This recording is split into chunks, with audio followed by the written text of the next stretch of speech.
ખેરાલુ તાલુકાના સાગથાળા આનંદપુરાના ખેતરમાંથી મહાકાય અજગર પકડાયો। સાગથાળાના આનંદપુરા વિસ્તારના જીતુજી વિરસંગજી ઠાકોરના ખેતરમાંથી અજગરનું રેસ્ક્યુ કરવામાં આવ્યું। ઘાસચારો લેવા જતા અજગર હોવાનું ધ્યાને આવતા વન વિભાગને જાણ કરવામાં આવી। ખેતર માલિકે વન વિભાગ સહિત સાપ પકડનાર મહેબૂબભાઈને બોલાવ્યા।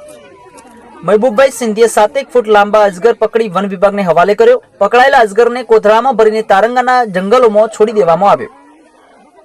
અજગર આવ્યો હોવાની જાણ થતા આજુબાજુના લોકોના ટોળેટોળા જોવા માટે એકઠા થયા હતા।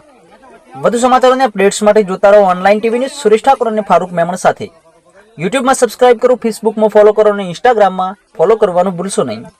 આવો અજગર વિશેની એક્સક્લુઝિવ રસપ્રદ માહિતી જાણીએ મહેબૂબભાઈ સિંધી જોડેથી, જેમણે અજગરનું રેસ્ક્યુ કર્યું।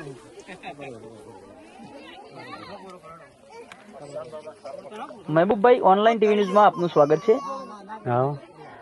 આપે આજે જે અજગર પકડ્યો એ બાબતને લઈને થોડી જાણકારી જોઈએ છે। હા, બોલો બોલો। તો આ અજગર કઈ જગ્યાએથી પકડ્યો હતો અને કઈ રીતે તમને માહિતી મળી હતી? આ અજગર મેં મહેસાણા જિલ્લાના ખેરાલુ તાલુકાના સાગથાળા આનંદપુરા ગામેથી લગભગ 8 થી 9 ફૂટ લાંબો અજગર પકડ્યો। બરાબર। જીતુજી ઠાકોરના ખેતરમાંથી। બરાબર। મહેબૂબભાઈ, આજ અજગર ખાસ કરીને કઈ જગ્યાએ જોવા મળતા હોય છે? એ વધારે પડે ચોમાસાના લીધે દરોમાં પાણી ભરાતું હોય ને, એટલે રહેણાંક મકાનમાં ખોરાકની શોધમાં નીકળે। બરાબર। અને બાજુના ખેતરમાં હોય, કોઈ ડુંગરાળ પ્રદેશ હોય આજુબાજુ, વધારે નીકળે। બરાબર।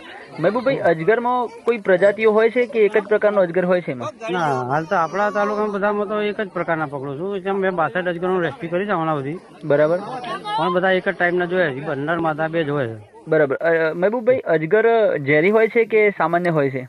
ના, એ બિનઝેરી હોય બિલકુલ। બરાબર। એનાથી કોઈ ડર ખરો? આમ ડર ખરો એટલે એવું છે, ગળી જાય ઇન્સાન, માણસને ગળી જાય, અને બીજું છે કોટી મારે તો આટકા પહોળા પર ભાગી નાખે, ધ્યાન રાખવું પડે। બરાબર। ખાસ કરીને જો મહેબૂબભાઈ અજગર દેખાય તો આમ જનતાએ શું ધ્યાન રાખવાનું હોય છે? આમ જનતા એટલું ધ્યાન રાખવાનું કે ભાઈ જો અજગર આવી ગયો છે તો પેલા એ જગ્યા પર કોઈને જવું નહીં, 10 ફૂટની અંદર સુધીમાં। બરાબર। 10 થી 15 ફૂટ એનાથી દૂર રહેવાનું। જી। એવું છે, ઉછળીને સામે આવે, બરોબર। અને બીજું કે ભાઈ રહેણાંક મકાન ની અંદર કોઈ ઢોર ઢાખર હોય ને, જી, એ જોડે કઈ બાંધેલા હોય તો આગા પાછા કરી દેવા। બરાબર। અજગર મહેબૂબભાઈ કેવા કેવા પ્રાણીઓને શિકાર બનાવી શકે છે? કેટલી હદ સુધી જઈ શકે છે? એ લગભગ 10-15 ફૂટ કૂદી શકે અંદર આગળ। જી જી। એમને કેવા કેવા પ્રાણીઓને શિકાર બનાવી શકે છે? શું ખોરાક હોય છે અજગરનો? બલાડું છે, ભૂંડ છે, એવા કોઈ ગાયનું વાછરડું છે, નીલ ગાય છે, એવી વસ્તુને પકડી શકે। મહેબૂબભાઈ, અજગરનું રેસ્ક્યુ કર્યા બાદ આનું અજગરનું શું કરવામાં આવ્યું? અમે અજગરને રેસ્ક્યુ કરી અને વન વિભાગને કહેવાથી ગયા હતા અને વન વિભાગના હવાલે કરી બી દીધો અમે। જી જી જી। મહેબૂબભાઈ, આજ સુધી આપે ખેરાલુ, સતલાસના, વડનગર અને તમામ વિસ્તારમાં અનેક સાપ સહિત આ ઝેરી પ્રાણીઓ આપે પકડ્યા છે, ત્યારે આજ સુધી આપે કેટલા સાપ પકડ્યા છે અને કઈ કઈ પ્રજાતિના પકડ્યા છે અને કેટલા રેસ્ક્યુ કર્યા છે? લાખો ઉપર મેં પકડ્યા છે બધા, કુલ 40 વર્ષની ઉંમરમાં મારી। જી। આમાં કોઈ ખતરનાક ઘટના બની આપની જોડે ક્યારે? ખતરનાક ઘટના એક વખત મલ્હારપુરાથી એક સાપ મને અંગૂઠા પર કરડી ગયો હતો। જી। એ હાલત મારી બહુ ખરાબ થઈ ગઈ હતી। જી। બચવાની એ નો શક્યતા હતી, પણ કુદરતની મરજી અને લોકોની ભાવનાથી આપણે બચી ગયા, દુઆઓ મને મળી ગઈ બધી। જી જી જી। એનાથી બચી ગયા। જી। ચોમાસાની સિઝન ચાલી રહી છે મહેબૂબભાઈ, તો આવા ઝેરી પ્રાણીઓ દેખાય તો? અત્યારે તો રોજના લગભગ જો આજે તો 7 થયા, અજગર સુધી 7 થયા। જી। 8મો વડી પાસે આ તો વડનગરથી હાલ પકડીને ઉભો છું, અને અહીંથી ગુંજાથી ફોન આવ્યા, પાછો ડાયરેક્ટ ગુંજા ઉપડે છું અત્યારે। જી જી જી। મહેબૂબભાઈ, ખાસ કરીને શું ધ્યાન રાખવાનું હોય છે ચોમાસાની સિઝનમાં આવા ઝેરી પ્રાણીઓ?